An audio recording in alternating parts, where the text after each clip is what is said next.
والفجر وليال عشر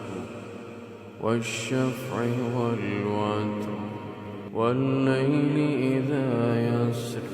هل في ذلك قسم لذي حجر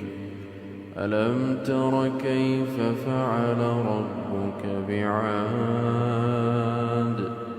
إرم ذات العماد التي لم يخلق مثلها في البلاد وثمود الذين جابوا الصخر بالواد وفرعون ذي الأوتاد